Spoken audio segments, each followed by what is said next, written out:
नमस्कार दोस्तों, मैं विकास सिंह आपका यूनिवर्सल टाइम के यूट्यूब चैनल पर स्वागत करता हूं। आज के इस वीडियो में हम भारत छोड़ो आंदोलन, आज़ाद हिंद फौज तथा नेताजी सुभाष चंद्र बोस से संबंधित महत्वपूर्ण तथ्य देखेंगे जो कि आपके एग्जाम में पूछे जा सकते हैं।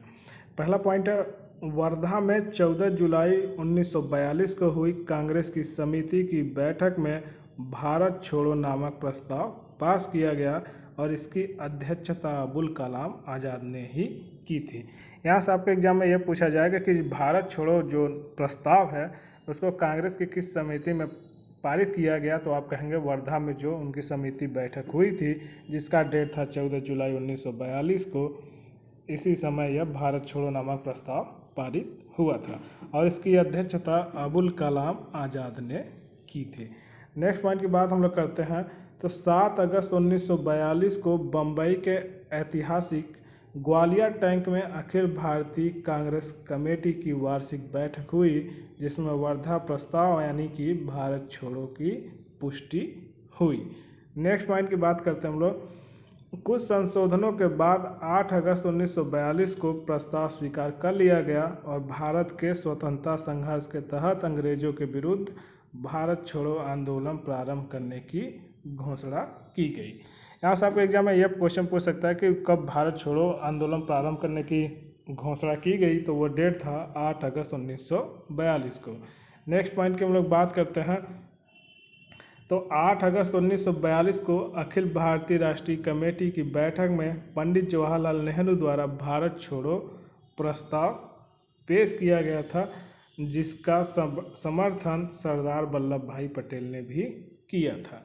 नेक्स्ट पॉइंट, इस प्रस्ताव का जो आलेख है यानी इसकी जो रूपरेखा है या रचना है उसको महात्मा गांधी ने स्वयं नेहरू और आज़ाद के सहयोग से बनाया था। नेक्स्ट पॉइंट है, Hindu Mahasabha, communist party of India, university party of Punjab एवं मुस्लिम लीग ने भारत छोड़ो आंदोलन का समर्थन नहीं किया था। यहाँ से आपको एग्जाम में क्वेश्चन पूछ जाता है कि क्वेश्चन दे देगा कि किसने भारत छोड़ो आंदोलन का समर्थन नहीं किया था। चार ऑप्शन देगा जिसमें 3 लोगों ने समर्थन किया था और चौथा लोग नहीं किए होगा, तो ऐसा क्वेश्चन यहाँ से आपसे पूछा जा सकता है। नेक्स्ट पॉइंट है, 9 अगस्त 1942 को भारत छोड़ो आंदोलन आरंभ हुआ। आंदोलन आरंभ होते ही ऑपरेशन जीरो आवर के तहत महात्मा गांधी तथा अन्य चोटी के कांग्रेस नेताओं को गिरफ्तार कर लिया गया। यहाँ से आपका सिंपल सा क्वेश्चन पूछ जाता है कि जो भारत छोड़ो आंदोलन है उसकी शुरुआत कब हुई थी, तो आप कहेंगे 9 अगस्त 1942 को। अगर आपसे ये पूछेगा कि आप आंदोलन शुरू होने के बाद किस ऑपरेशन के तहत महात्मा गांधी जी को गिरफ्तार किया गया था, तो आप कहेंगे ऑपरेशन जीरो आवर के अंतर्गत या इसके अनुसार गांधी जी को गिरफ्तार किया गया था। नेक्स्ट पॉइंट है, गांधी जी को गिरफ्तार कर सरोजनी नायडू सहित पूना के आगा खां पैलेस में रखा गया था। यानी यहाँ से आपके एग्जाम में ये पूछा गया कि भारत छोड़ो आंदोलन के अंतर्गत जब गांधी जी को गिरफ्तार किया गया था तब इनको कहाँ पे कैद करके रखा गया था, तो आप कहेंगे आगा खां पैलेस में इनको रखा गया था। नेक्स्ट पॉइंट है, भारत छोड़ो आंदोलन 1942 के समय भारत का प्रधान सेनापति commander in chief Lord Wavell थे। यहाँ से आपका सिंपल क्वेश्चन ये पूछेगा कि भारत छोड़ो का आंदोलन जब शुरू हुआ उसमें भारत के प्रधान सेनापति कौन थे, तो आप कहेंगे लॉर्ड वेवेल प्रमुख सेनापति थे। नेक्स्ट पॉइंट की बात करते हैं हम लोग तो भारत छोड़ो आंदोलन के दौरान बम्बई के विभिन्न भागों में कांग्रेस का गुप्त रेडियो प्रसारित किया जाता था जिसे मद्रास तक सुना जा सकता था। राम मनोहर लोहिया नियमित रूप से इस रेडियो पर प्रसारण करते थे। यहाँ से आपके एग्जाम में यह क्वेश्चन पूछा जाता है कि भारत छोड़ो के आंदोलन के अंतर्गत एक गुप्त रेडियो का प्रसारण किया जाता था, तो यह गुप्त रेडियो का प्रसारण किसके द्वारा किया जाता था, तो आप कहेंगे राम मनोहर लोहिया के द्वारा। नेक्स्ट पॉइंट की बात हम लोग करते हैं, उषा मेहता कांग्रेस के भूमिगत रेडियो का संचालन करने से छोटे से दल की एक महत्वपूर्ण सदस्य थी। नेक्स्ट पॉइंट है, महात्मा गांधी ने भारत छोड़ो आंदोलन के दौरान अमेरिकी पत्रकार लुई फीसर को उनके साथ थे, जो महात्मा गांधी के जीवनीकार भी माने जाते हैं। यहाँ से क्वेश्चन आपको पूछेगा कि भारत छोड़ो आंदोलन के अंतर्गत महात्मा गांधी के साथ कौन सा अमेरिकी पत्रकार था, तो आप कहेंगे वो पत्रकार लुई फिशर था। और इनको क्या कहा जाता है, तो कहेंगे महात्मा गांधी के जीवनीकार इनको कहा जाता है।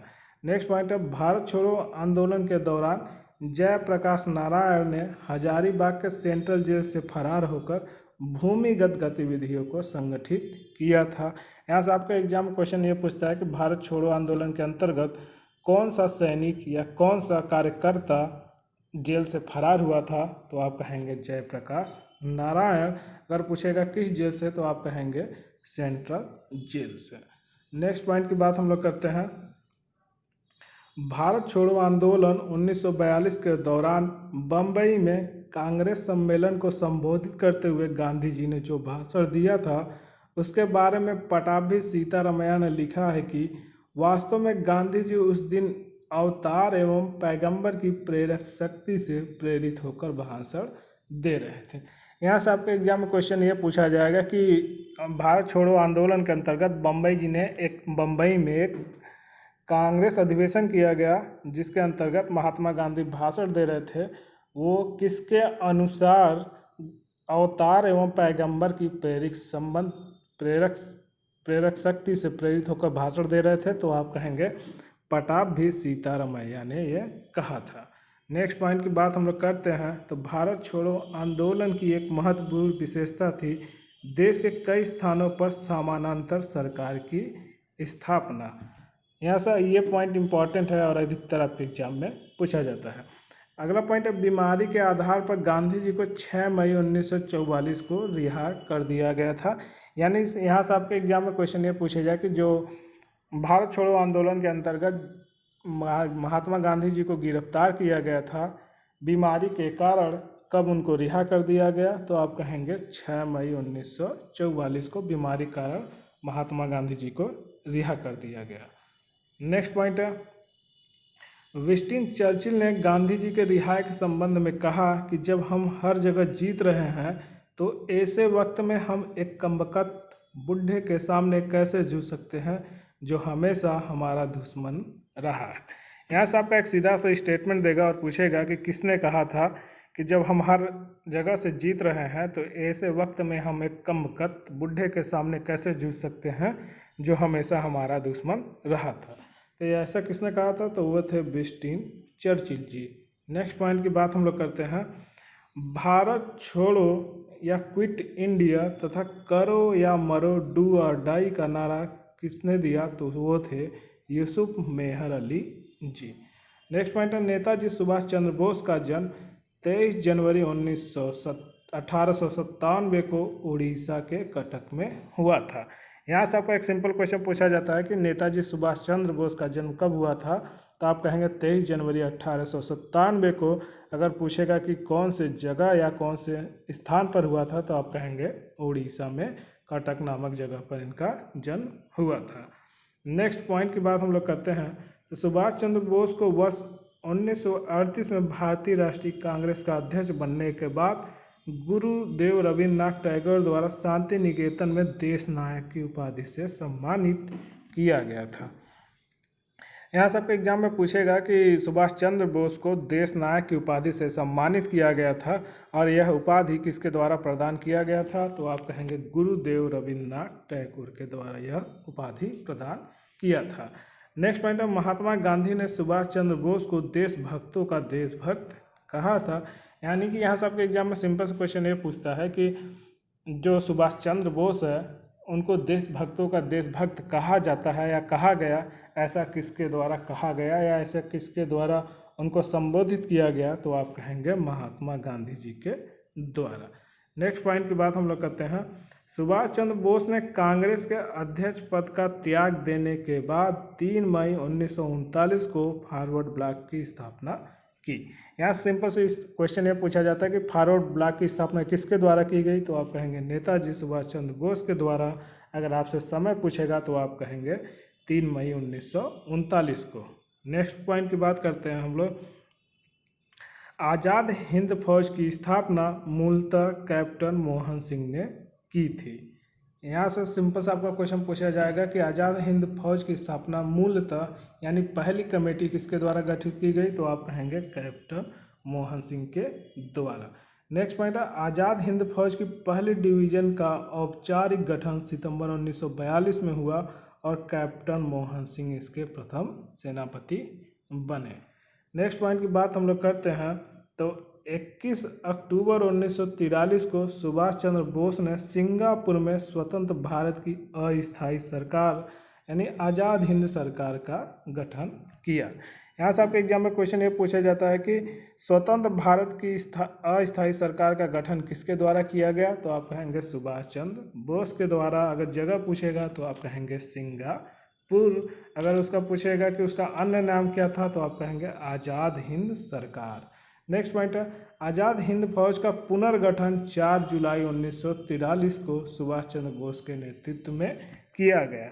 यहाँ पुनर्गठन की बात हो रही है यानी इसको एक बार पहले टूट गया फिर इसको दोबारा संगठित किया गया उसके बारे में पूछ रहा है। यानी आपसे एग्जाम में क्वेश्चन ये पूछेगा कि आज़ाद हिंद फौज का पुनर्गठन यानी दोबारा गठन किस सन में किया गया, किस समय किया गया, तो आप कहेंगे 4 जुलाई 1943 को।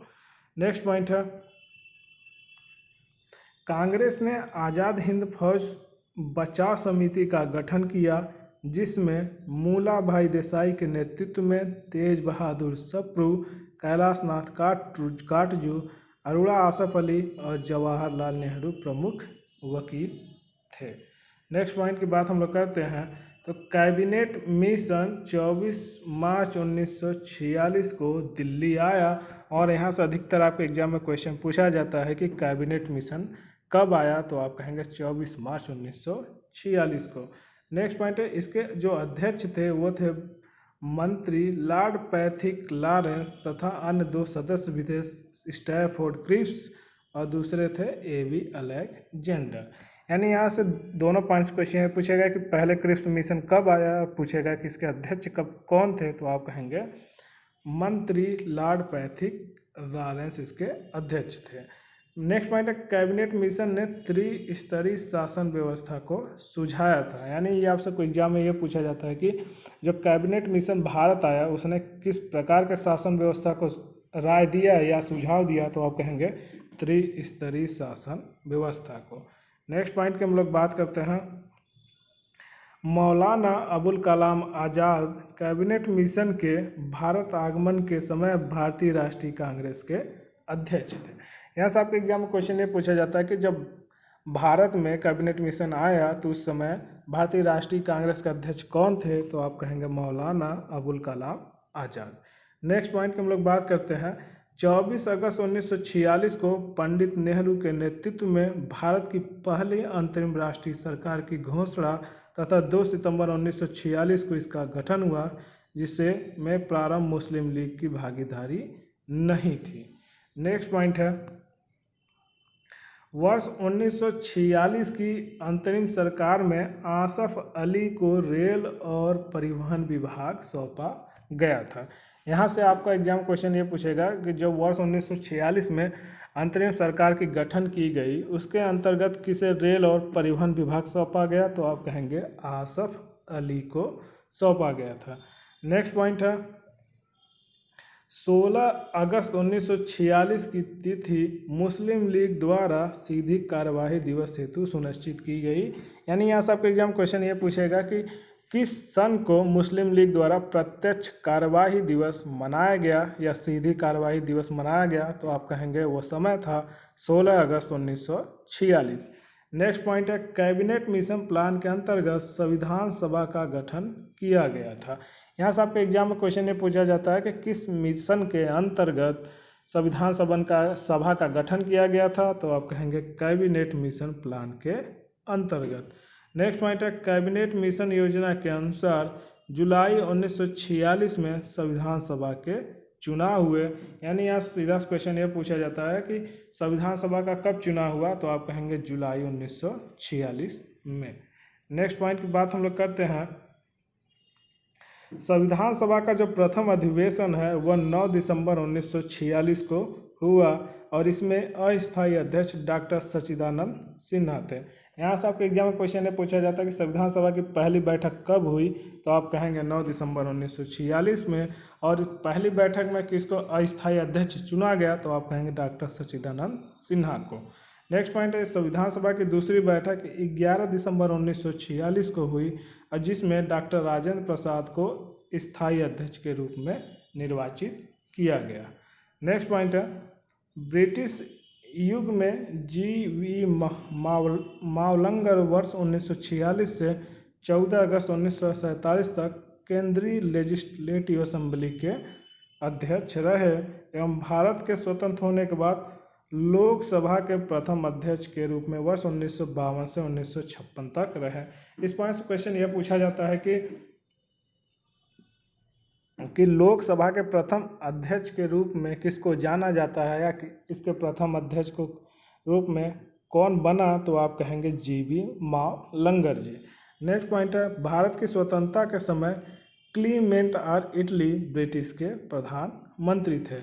यहाँ से आपके एग्जाम में क्वेश्चन यह पूछा जाता है कि जब भारत को स्वतंत्रता प्राप्त हुई उस समय ब्रिटिश के प्रधानमंत्री कौन थे, तो आप कहेंगे क्लीमेंट और इटली जी। नेक्स्ट पॉइंट है ब्रिटेन के प्रधानमंत्री इटली ने 20 फरवरी 1947 को हाउस ऑफ कॉमन्स में यह घोषणा की थी कि अंग्रेज जून 1948 के पहले ही उत्तरदायी लोगों को सत्ता हस्तांतरित करने के उपरांत भारत को छोड़ देंगे। यहाँ से क्वेश्चन ये पूछा जाता है कि किसने यह घोषणा की कि जून 1948 के पहले अंग्रेज भारत को छोड़ देंगे, तो वो थे ब्रिटेन के प्रधानमंत्री इटली। और कहाँ पे घोषणा की गई, तो वो था हाउस ऑफ कॉमन्स में। नेक्स्ट पॉइंट है माउंटबेटन योजना 3 जून 1947 के अनुरूप ब्रिटिश संसद द्वारा जुलाई 1947 में भारतीय स्वतंत्रता अधिनियम द इंडियन इंडिपेंडेंस एक्ट पारित किया गया, जिसमें भारत और पाकिस्तान नामक 2 डोमियो की स्थापना की गई। 15 अगस्त 1947 को तिथि निश्चित की गई। तो यहाँ से आपके एग्जाम में क्वेश्चन ये पूछा जाता है कि माउंटबेटन योजना कब आया, तो पहला इसका आंसर हो जाएगा 3 जून 1947। दूसरा क्वेश्चन ये पूछेगा कि किस योजना के अंतर्गत भारत को 2 भागों में विभाजित किया गया, तो आप कहेंगे माउंटबेटन योजना के अंतर्गत। और पूछेगा कि यह कब आया या कब आयोजित किया गया, तो वो था 3 जून 1947। अगर पूछेगा कि इसकी कब 2 राष्ट्रों में विभाजन किया जाना सुनिश्चित किया गया, तो आप कहेंगे 15 अगस्त 1947 को। नेक्स्ट पॉइंट है गांधी जी ने यह सुझाव दिया था कि अंतरिम सरकार पूर्ण रूप से लीग के नेता जिन्ना के हाथों में सौंप दी जाए, जिसमें भारत में सांप्रदायिक दंगों को रोका जा सके। यहाँ से आपके एग्जाम में क्वेश्चन ये पूछा जाएगा कि जो भारत में स्वतंत्रता के समय सांप्रदायिक दंगे हो रही थी उसको रोकने के लिए महात्मा गांधी जी ने क्या सुझाव दिया, तो आप कहेंगे इन्होंने सुझाव दिया कि सरकार पूर्ण रूप से लीग के नेता जितने भी अधिकार है वह जिन्ना के हाथों में सौंप दिया जाए। नेक्स्ट पॉइंट है 15 जून 1947 को जिस समय कांग्रेस महासमिति ने दिल्ली में भारत के विभाजन का प्रस्ताव स्वीकृत किया, उस समय कांग्रेस के अध्यक्ष जे.बी. कृपलानी थे। यहाँ सब के एग्जाम में क्वेश्चन ये पूछा जाता है कि जब भारत को 2 गुटों यानी भारत और पाकिस्तान में बांटा जा रहा था उसमें कांग्रेस महासमिति के अध्यक्ष कौन थे, तो आप कहेंगे आचार्य जे.पी. कृपलानी। यहाँ से क्वेश्चन और पूछा जाता है कि जब भारत को स्वतंत्रता प्राप्त हुई उस समय कांग्रेस के अध्यक्ष कौन थे, तो उसका ये भी सही आंसर हो जाता है आचार्य जे.पी.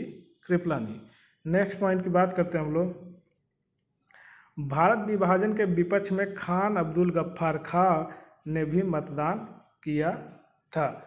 यहाँ से आपके एग्जाम में क्वेश्चन ये पूछा जाता है कि सीमांत गांधी के रूप में किसको जाना जाता है, तो आप कहेंगे खान अब्दुल गफ्फार को। और ये भारत और पाकिस्तान के विभाजन के समर्थन में इन्होंने अपने वोट दिया था, या इनका ऐसा मानना था कि भारत को 2 भागों में बंट जाना चाहिए। नेक्स्ट पॉइंट है 15 अगस्त 1947 की मध्य रात्रि केंद्रीय असेंबली में जन गण मन तथा इकबाल की गठित गीत सारे जहां से अच्छा हिंदुस्तान हमारा M.S. सुब्बलक्ष्मी ने गाया था। नया से क्वेश्चन आपके एग्जाम में ये पूछा जाता है कि जन गण मन तथा सारे जहां से हिंदुस्तान अच्छा हमारा को किसके द्वारा गाया गया, तो वो थी M.S. सुब्बलक्ष्मी जी। नेक्स्ट पॉइंट है स्वतंत्र भारत के प्रथम गवर्नर जनरल लॉर्ड माउंटबेटन और प्रथम भारतीय गवर्नर जनरल चक्रवर्ती राजगोपालाचारी जी थे। यहाँ से आपके एग्जाम में सीधा क्वेश्चन पूछा जाता है कि भारत के प्रथम गवर्नर जनरल कौन थे, तो आप कहेंगे लॉर्ड माउंटबेटन। और अगर आपसे क्वेश्चन ये पूछा जाए कि प्रथम भारतीय गवर्नर जनरल कौन थे, तो आप कहेंगे चक्रवर्ती राजगोपालाचारी। यहाँ पर बारीक से क्वेश्चन को देखिएगा, ऊपर पूछा सिर्फ प्रथम गवर्नर जनरल तब लॉर्ड माउंटबेटन, अगर पूछेगा प्रथम भारतीय गवर्नर जनरल तब हो जाएंगे चक्रवर्ती राजगोपालाचारी जी। नेक्स्ट पॉइंट है सी राजगोपालाचारी वर्ष 1948-1950 के दौरान स्वतंत्र भारत के प्रथम भारतीय और अंतिम गवर्नर जनरल थे। यहाँ से आपके एग्जाम में क्वेश्चन ये पूछा जाता है कि स्वतंत्र भारत के प्रथम भारतीय और अंतिम गवर्नर जनरल कौन थे, तो आप कहेंगे श्री सी राजगोपालाचारी जी। नेक्स्ट पॉइंट है स्वतंत्र भारत के प्रथम विधि मंत्री कौन थे, तो वो थे डॉक्टर भीमराव अंबेडकर। और यहाँ से आपका सीधा सीधा क्वेश्चन पूछा जाता है कि विधि मंत्री कौन थे, तो आप कहेंगे doctor Bhimrao Ambedkar. Next point है आर कोपलैंड ने स्पष्ट शब्दों में लिखा था भारतीय राष्ट्रवाद तो अंग्रेजी राज की ही संतति थी। यहाँ से आपका एग्जाम में सीधा स्टेटमेंट देकर पूछेगा कि यह वक्तव्य या यह कथन किसके द्वारा कहा गया, तो आप कहेंगे कि आर कोपलैंड द्वारा कहा गया भारतीय राष्ट्रवाद तो अंग्रेजी राज्य की ही संतति थी। नेक्स्ट पॉइंट की हम लोग बात करते हैं ब्रिटिश राज में भारत के एकीकरण पर के.एम. पर्रिकर ने कहा था ब्रिटिश शासक की सबसे अधिक महत्वपूर्ण उपलब्धि भारत का एकीकरण था। यहाँ से आपको एग्जाम में क्वेश्चन ये पूछा जाएगा कि किसने कहा था ब्रिटिश शासक की सबसे अधिक महत्वपूर्ण उपलब्धि भारत का एकीकरण था, तो वह व्यक्ति थे आपके के.एम. पर्रिकर। आज के वीडियो में सिर्फ इतना ही। अगर वीडियो पसंद आया हो तो वीडियो को लाइक करें और अपने दोस्तों के साथ शेयर करें, और वीडियो से जुड़े किसी भी सुझाव को कमेंट करके ज़रूर बताएं, ताकि आने वाले वीडियो में उन कमियों को दूर किया जा सके और वीडियो को अच्छी तरीके से बनाया जा सके। आशा करता हूँ आप लोगों को वीडियो पसंद आया होगा। वीडियो देखने के लिए तहे दिल से धन्यवाद।